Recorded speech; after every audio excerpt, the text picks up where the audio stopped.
Hello, friends and family. I'm Christina Prudent, and this is a very special episode of Enchanted Ink. It's our first movie night.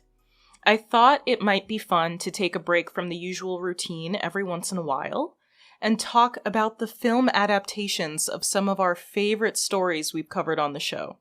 The good, the bad, and the ugly. But don't worry, we're not just here to roast them. We're also highlighting what they got right, from design to costumes to casting.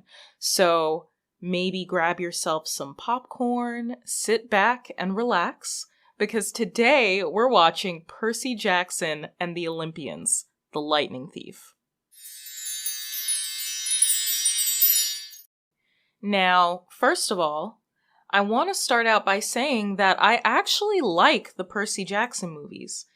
They are super different from the books in a lot of ways, which we're about to get into, but overall, I think they're entertaining. They're fine. I'm pretty sure I don't understand all of the hate. But again, we'll talk about that in just a second. As we go through, we'll see if you're a purist, absolutely why it would get under your skin. But The Lightning Thief came out in 2010, directed by Chris Columbus, the director of the first two Harry Potter films and Home Alone. So honestly, yes, I was expecting slightly higher quality storytelling here, but I just don't think it really deserves the terrible reviews that everyone gives it. It's not The Last Airbender. And I find the casting to be mostly solid. There are a lot of big names that I have to assume we're hoping this franchise would end up more successful than it did. But yeah. I think they're good. Anyway, let's jump in, shall we? First off, the movie starts out completely differently from the book, primarily for exposition purposes. They're clearly trying to give us a whole couple of chapters worth of setup in 10 minutes.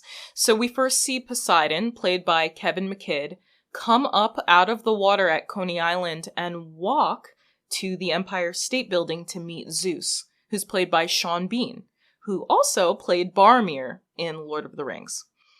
But yes, so he comes out of the water in his giant god form and slowly shrinks to human size as he starts walking. Which, how do the gods normally travel? Because why would he walk from Brooklyn all the way into the city? For those who aren't from New York, that's a ridiculously long walk. Why would you do that? No one would do that.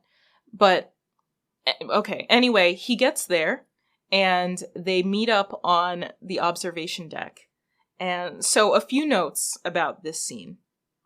First of all, Zeus already knows about Percy and accuses him of the theft of the lightning bolt, as opposed to in the books where the fact that Poseidon has a child at all is a secret until we get to Camp Half-Blood.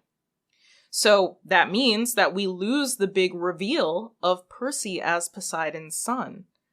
In the book, we just don't find out until Poseidon dramatically claims him, video game style, by projecting a glowing trident over his head.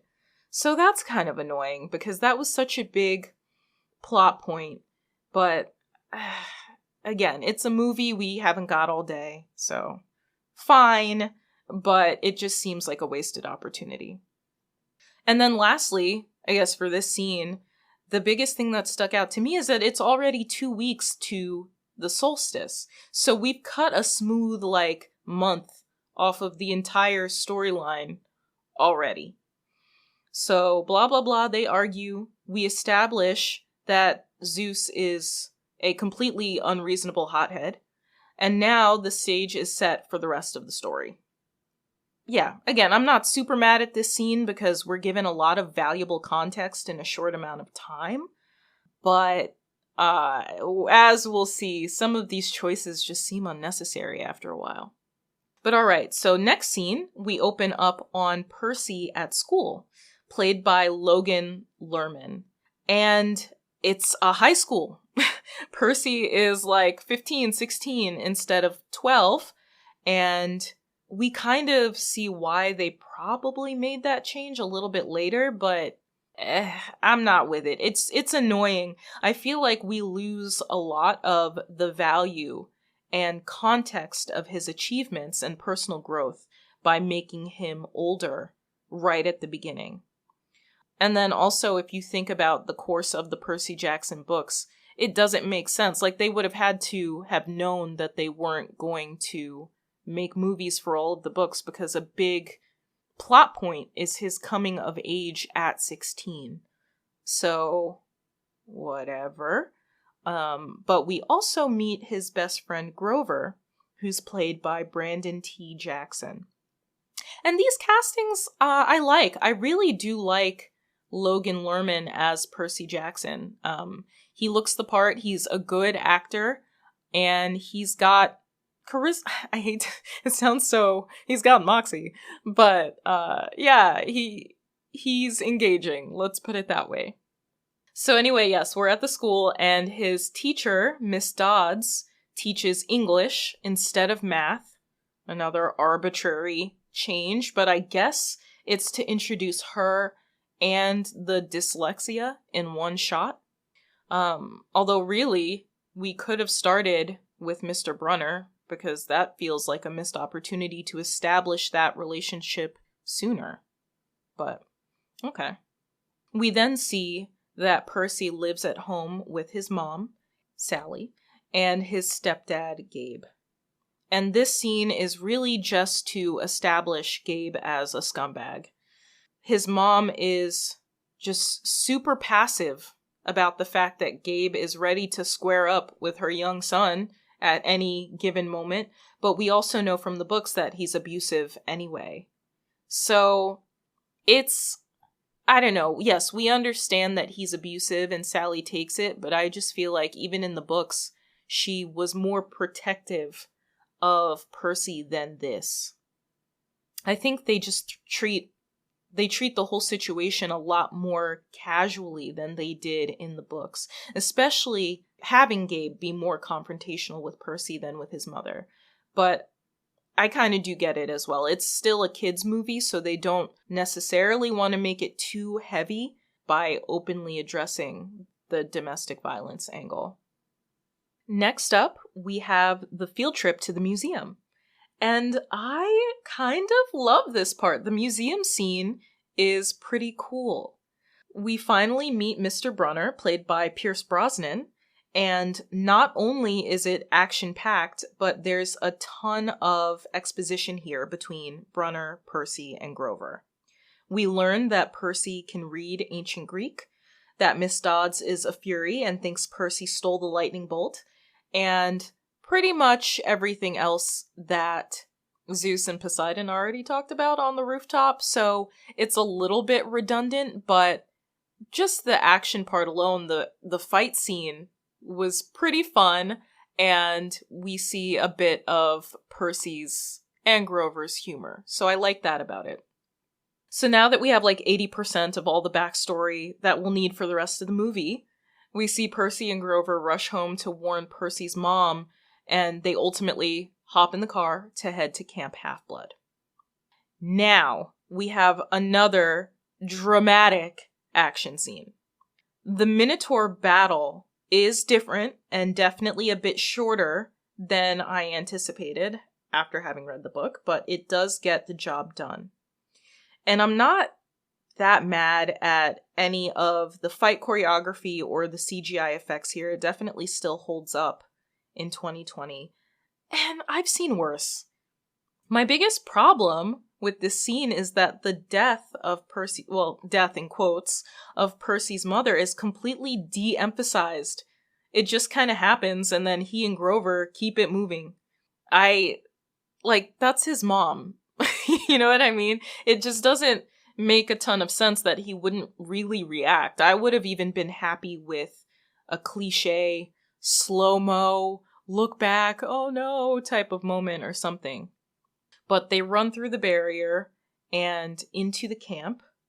And another, I think, very personal nitpick here for me is that Camp Half-Blood, while gorgeous, is clearly not on Long Island. It's got these mountains and peaks and valleys and, you know, with all that scenery, I wouldn't be surprised if they shot this someplace in Canada or Washington State or something, but it is not. I'll put money that it's not the East Coast.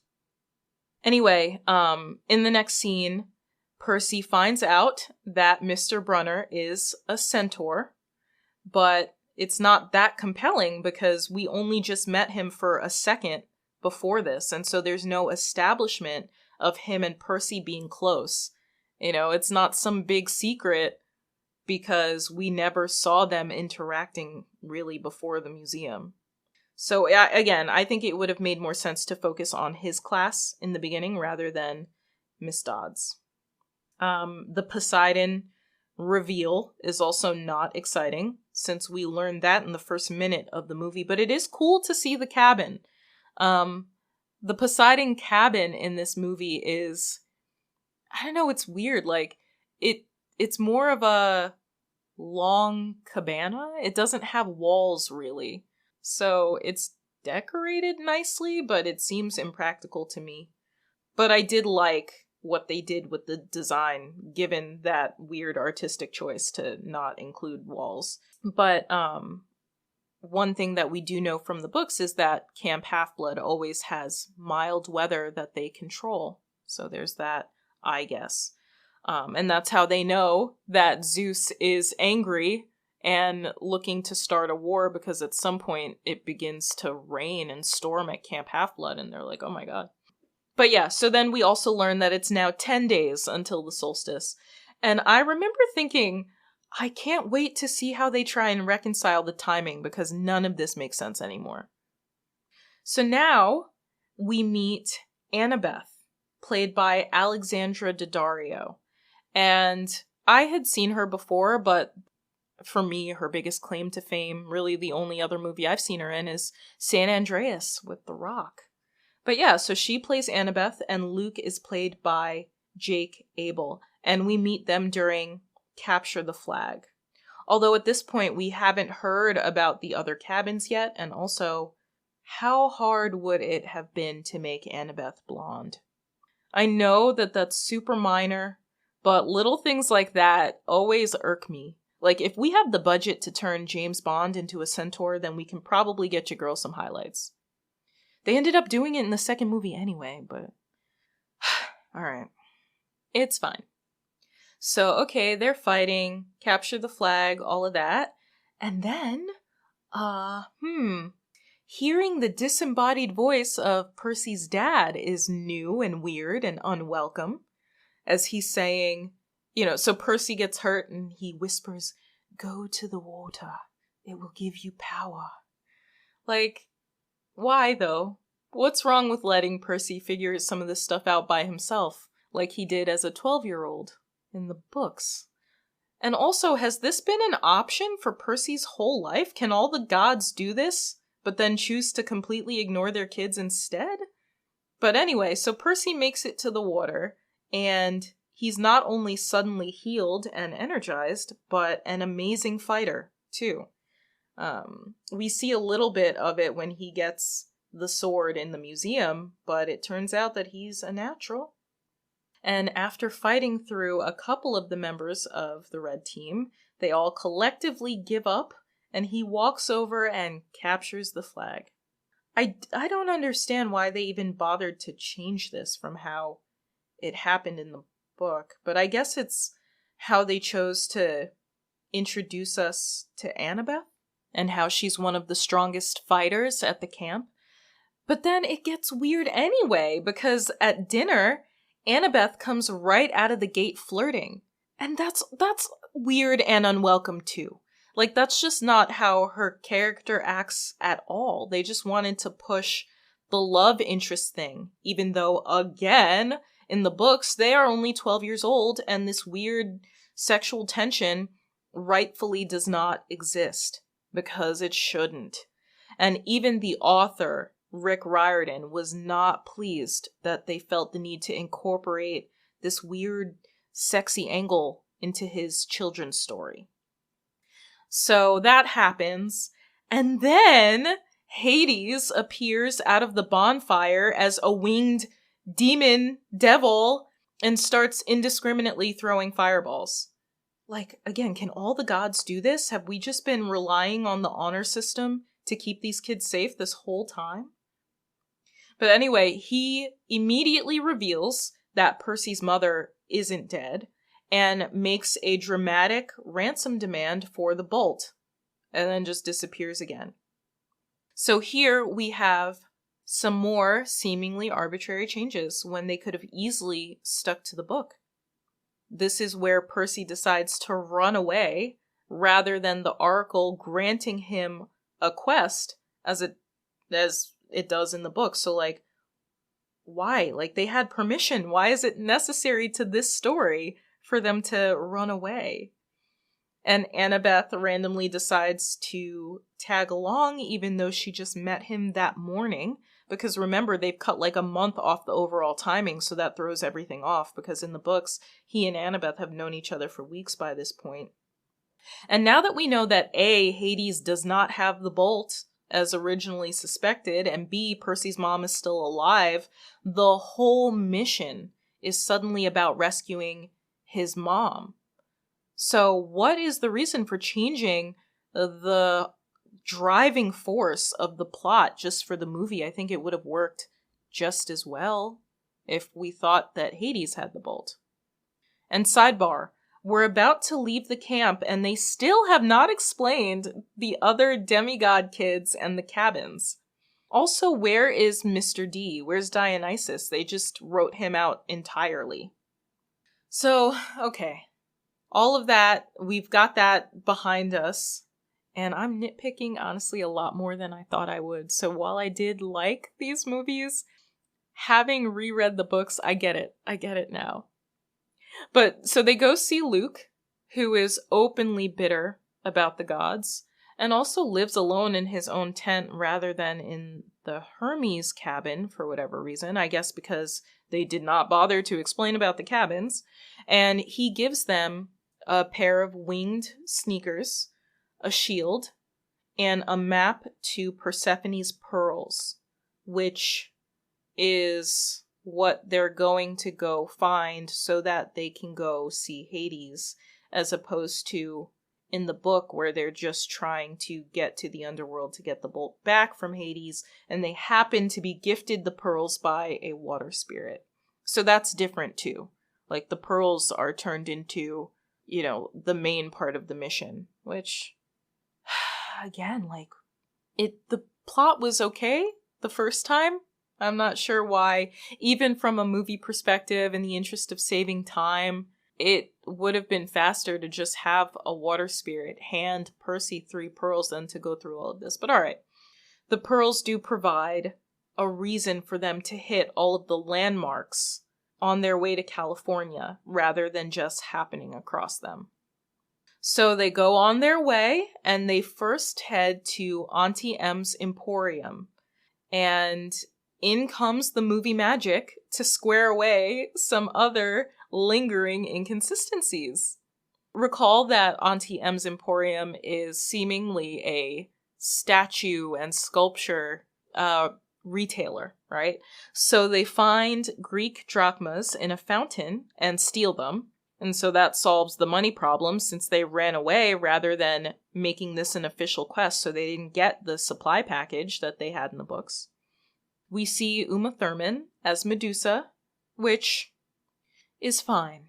But I think the whole chase/fight scene is kind of dry. Like, I can't put my finger on why I don't feel like it's well executed.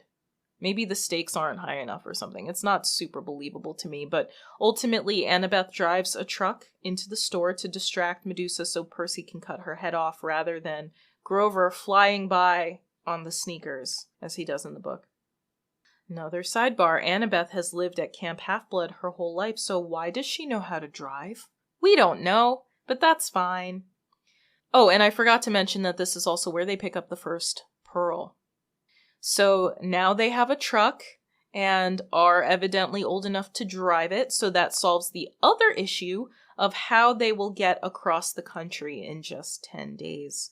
Because the 12-year-old team in the book took public transportation all the way from New York to California over the course of 21 days. They stop at a hotel, and we find out that the reason no one talks to their parents is because Zeus forbade contact with mortal children around the time that they were both born. In another weirdly awkward, tense scene between Percy and Annabeth in the pool. And we also learn that Percy is now a fugitive because Gabe gets on TV and accuses him of kidnapping his mother. So their next stop is the Parthenon in Nashville. And this whole scenario is not in the book. This is exclusive to the movie. I think in the book their first stop is like the Sears Tower. But they get to the Parthenon, and the pearl is in the crown of a 30-foot tall Athena statue. So naturally, they hatch a harebrained scheme to retrieve it. They come back after closing, and Annabeth knocks out the janitors with poison darts from a mini crossbow. They then video call Luke to ask him how to use the wing sneakers, seemingly just to give this guy some more screen time and establish their buddy-buddy relationship with him. But they ask to use the wing sneakers so that Percy can fly up and get the pearl. And then the janitors wake up and turn into a hydra. Apparently now a hydra can take the form of like 5 guys and then at will combine back into a monster, like the Power Rangers or something. But whatever, sure. So Percy then flies around cutting off their heads like he has no dang sense, because all of the sudden Mr. Greek mythology is my only good subject, does not know better than to cut off the heads of a hydra. So naturally, predictably, they start sprouting more heads because it's a hydra. But in this scene, Percy does suddenly control water for the first time by bursting a water fountain and using that to fight them off. And Grover ultimately uses Medusa's head to turn the hydra to stone. So they get the pearl, and now the next stop is the Lotus Casino in Vegas. And sidebar, we haven't met Ares yet, so at the time when I was first watching this again, I'm like, I'm curious to see what happens when they get to the underworld without the bolt. Because, of course, in the book, Ares is the one that sets them up there. But we'll see. We're getting there. So anyway, the Lotus is not a kid's casino. It's a full-on adult casino. And even though they're only 16 or whatever, they still walk right in like that's normal. It would have been easier, it would have just made more sense to keep it as a kid casino. I'm still not understanding why they felt the need to change everything. Chris Columbus, why though? But, alright, so they eat the lotus flowers from the cocktail waitresses, and they get high, it seems? They get giddy, and they decide to stay. And then cue the montage of gambling and the spa and dancing, karaoke. But it's the return of the disembodied voice of Poseidon. He returns to tell Percy to stop eating the lotus flowers. After he eats 25 of them, but alright. He says, stop. They're keeping you here. Which Percy does. He stops and he begins to wake up, and that's when he meets the kid playing pinball and realizes that he's from 1971. Conveniently, this is also around the time where he sees the next pearl in a roulette table. So he grabs Annabeth and Grover, and the guards realize they're awake and chase them. They jump into a display Maserati that for some unknowable reason has the keys in it, and they drive off. And it turns out that they were in the casino for 5 days. Now, sidebar. as nonsensical as that entire scenario was, I'm actually very, very happy with the visuals here, okay? That casino was awesome, and I can totally understand how they got sucked in for a week. I get it. But okay, so their final stop, the entrance to the underworld, is the Hollywood sign, not a record store in LA like in the book, or I think it was a recording studio actually, but this change is insignificant. It really doesn't bother me, and it seems like it's just another way to work a landmark into the movie, so no big deal. A cave opens up at the base of the sign after Percy reads some Greek graffiti stating, "Woe to all depraved souls," and the ferryman tells them that they must be dead to enter.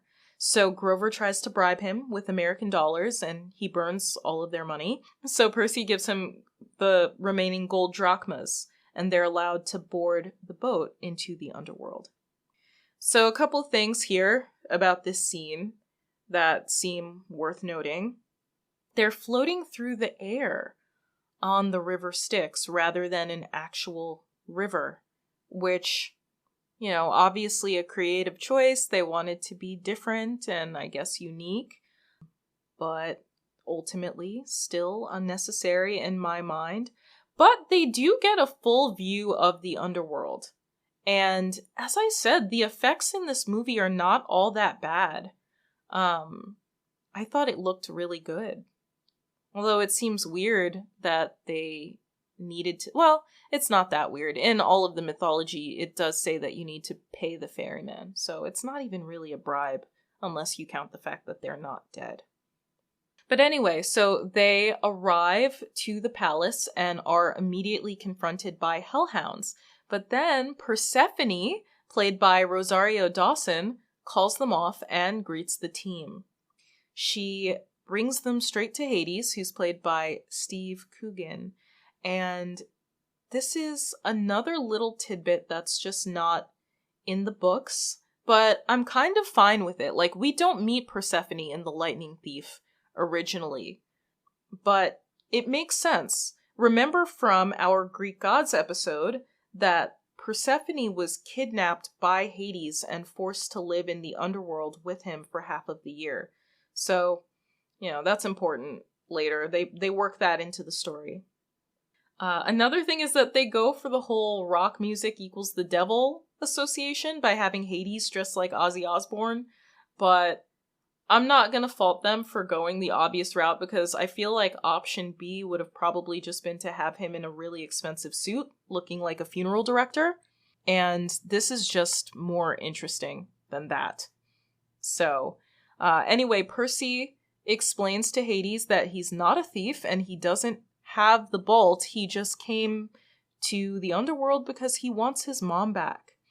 So as he drops the shield to hug his mom, the bolt appears in the shield.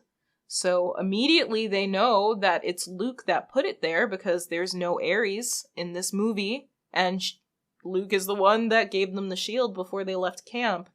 But of course, Hades thinks that he's being double-crossed. So, dun dun dun, danger, what's gonna happen? Well, Persephone uses the bolt against Hades because he's cruel and abusive, and a war among the gods would mean that she'd have to stay with Hades forever. But because there are only 3 pearls, that means that Grover has to stay in the underworld. And yes, Grover is a satyr, and according to the mythology, satyrs are very flirtatious and promiscuous, but the weird flirting between Grover and Persephone is so cringy and uncomfortable, and the implication here is not okay for a children's movie. I know Rick Riordan was not pleased with it. Even I was not pleased with it. It was gross, guys. It was just bizarre. But whatever. So Percy, Annabeth, and Sally, his mom, step on the pearls, and they get magicked back to Olympus. So now we're back in NYC on the Empire State Building observation deck. It is getting close to midnight on the solstice, so we're racing against the clock to get into Olympus and return the bolt, and in flies Luke to stop Percy from giving Zeus his lightning back. This is some more exposition where he explains that he wanted the bolt to go to Hades so he would start a war among the gods.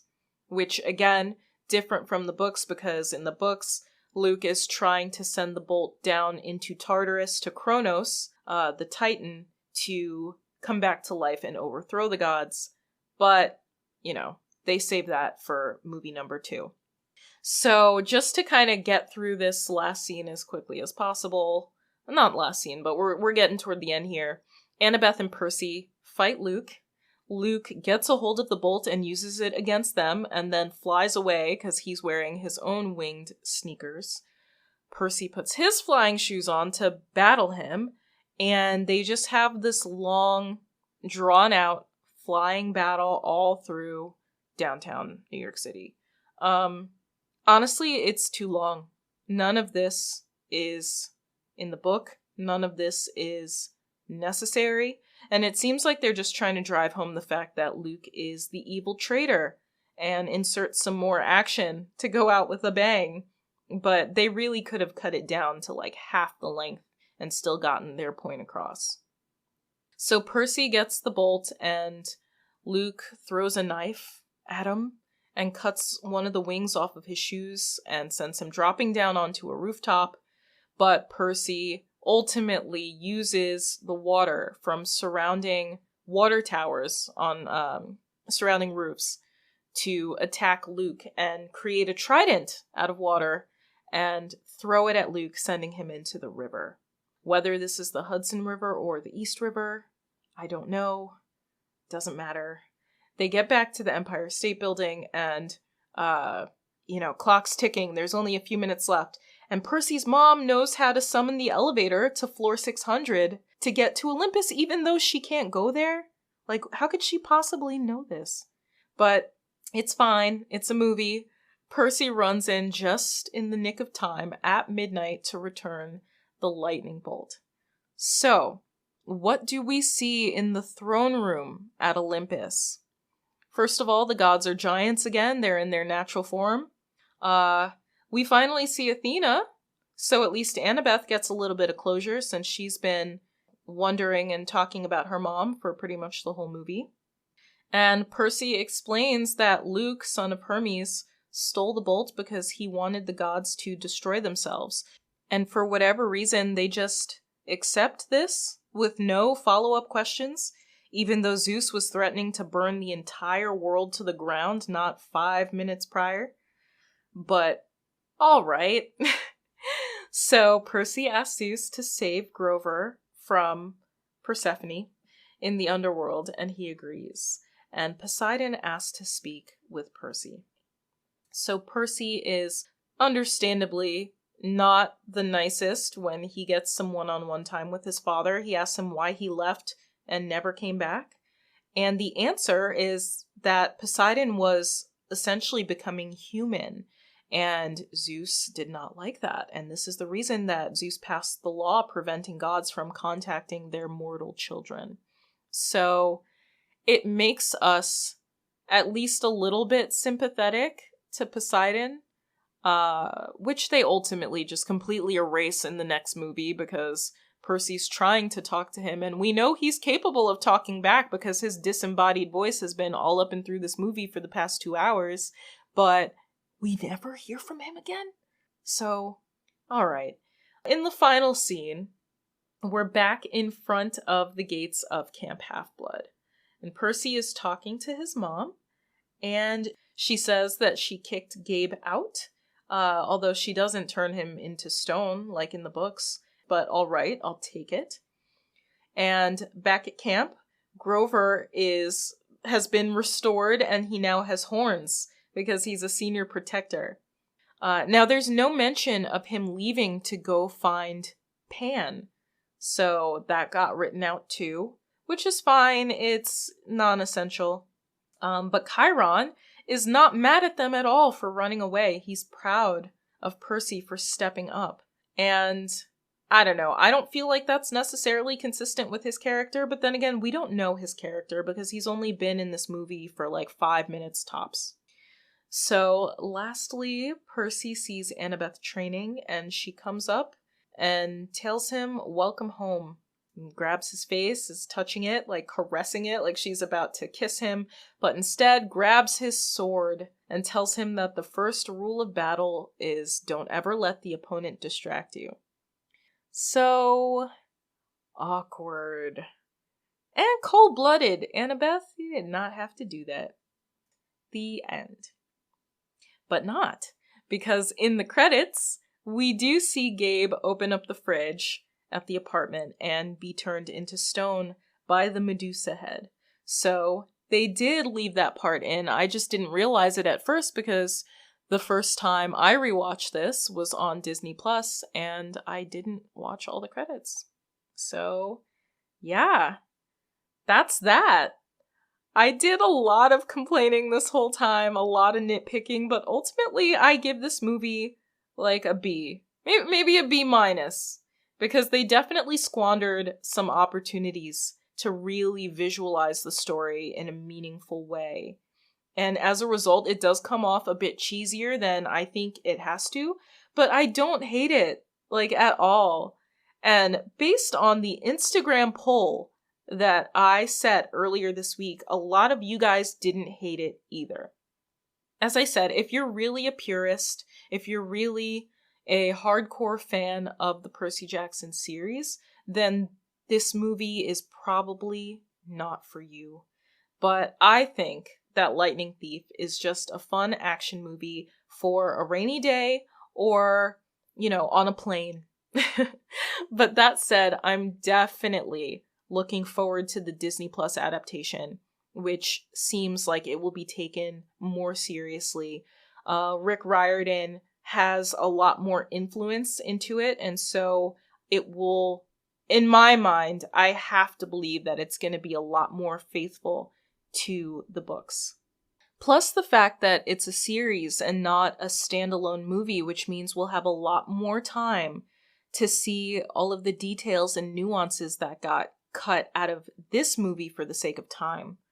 It will be a little minute, though, until we see it, because Rick Riordan said recently on Twitter that they only just started writing it, so I'm sure we're looking at 2022 for this. And that's it for our first movie night.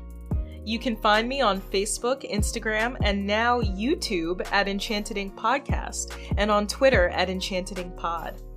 And if you like the show and want to hear more, make sure you subscribe on Apple Podcasts, Spotify, or wherever you like to listen. Thanks, guys. See you next time.